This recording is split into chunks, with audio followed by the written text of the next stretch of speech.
ಏನಿವತ್ತು ಕರ್ನಾಟಕ ವತಿಯಿಂದ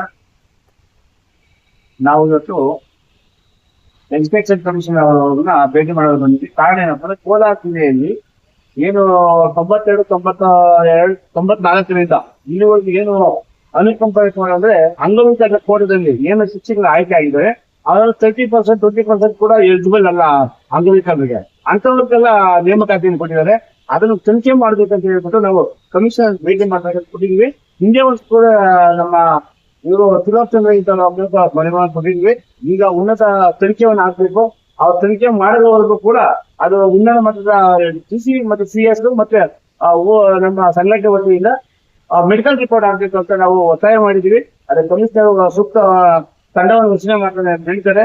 ಆದ್ರಿಂದ ಏನು ಕೋಲಾರ ಜಿಲ್ಲೆಯಲ್ಲಿ ನಕಲಿ PH ಕೋಟದಲ್ಲಿ ಆಯ್ಕೆಯಾಗಿರುವ ಶಿಕ್ಷಕರ ವಿರುದ್ಧ ಹೋರಾಟ ನಿಲ್ಲೋದ್ರ ಸಂಘಟನೆ ಬದ್ಧವಾಗಿ ಕೋಲಾರ ಜಿಲ್ಲೆಯಲ್ಲಿ ಏನಿವತ್ತು PH ಕೋಟ ಅಲ್ಲದವರು ರಿಯಲ್ ಎಸ್ಟೇಟ್ ಮಾಫಿಯಾಗಳು ಬಡ್ಡಿ ದಂಧೆ ಮಾಡೋಂಥವ್ರ ಶಿಕ್ಷಣ ಮಾಡ್ಕೊಂಡವ್ರೆ ಯಾರೂ ಕೂಡ ಅಂಗವಿಕಲರಲ್ಲ. ಇವರೆಲ್ಲರೂ ಕೂಡ ಸರ್ಕಾರಿ ಉದ್ಯೋಗದಾಗ ಗಂಡಂದಿರು ಉದ್ಯೋಗದಾಗ ಅವರೇ, ಹೆಂಡತಿರು ಉದ್ಯೋಗದಾಗ ಅವರೇ. ಇವರೆಲ್ಲರೂ ಕೂಡ ನಕಲಿ ಮೆಡಿಕಲ್ ರಿಪೋರ್ಟ್ ತೆಗೆದುಕೊಂಡ್ಬಂದು ಇವತ್ತು PH ಕೋಟದ ಆಯ್ಕೆ ಆಗ್ಯವ್ರೆ.